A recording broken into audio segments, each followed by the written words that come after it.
Wi-Fi интернет сүлжээнд холбогдох дэвшилтэт технологи. Wi-Fi гэж юу вэ? Wi-Fi буюу өөрөөр хэлбэл wireless fidelity-нд утасгүй холболтоор интернетэд нэвтрэх боломжийг олгодог технологи юм. Энэ радио долгион ашиглан өгөгдөлд дамжуулж төхөөрөмжүүдийн интернетэд холбодог.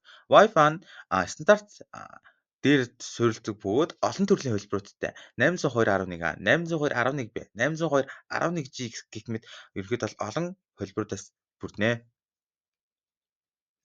Wi-Fi технологийн хөгжил. Wi-Fi технологи анх 1997 онд EEE буюу Institute of Electrical and Electronics Engineers байгууллагын боловсруулсан 802.11 стандартаар суурилан хөгжсөн. Дараах онцлог хөгжлүүд гарсан. 1997 онд 802.11, 2.4 Гц, ийм 2 гэсэн хурдтай. 1999 онд 802.11a5, 54, 1999 онд 802.11b 2.4, 11, 2003 онд 802.11g 2.4, 54, 2009 онд 802.11n 2.4 харьцах 5, 600, 2013 802.11x 5, 1300-аас нэмэх гэсэн тодорхой хэлбэрээр гарч ирсэн юм байна. Wi-Fi хэрхэн ажилладаг вэ? Wi-Fi чиглүүлэгч роутер нь интернетийн их үүсвэрийг хүлээн авч радио долгион хэлбэрээр тараана. Хандлтын зэг буюу access point нь сүлжээний дохиог өргөдөж олон төхөөрөмж холбогдох боломжийг нэмэгдүүлнэ. Төхөөрөмж болон девайс нь гар утас, зөөврийн компьютер, ухаалаг төхөөрөмжүүд Wi-Fi чиглүүлэгчтэй холбогдож интернетэд нэвтэрнэ. Wi-Fi нь 2.4 Гц болон 5 Гц давтамжийг ашигладаг.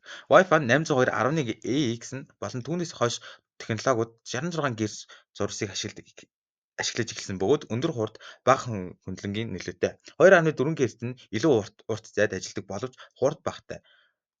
5 Гц нь хурдан боловч богино зайд ажилладаг.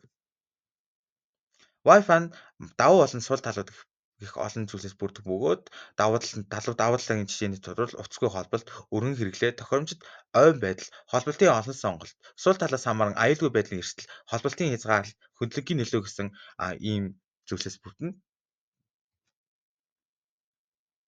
Wi-Fi хэрэглээ ба нөлөөлөл аж ахуйн нэгжүүд гар утас зөөврийн төхөөрөмжүүд, гэрийн хэрэглэлцээ, нийтийн сүлжээ гэсэн дөрвөн зүйлсээс ер нь хамаарна. Хэрэглээ бол нөлөөллөөр хамаардаг байгаа.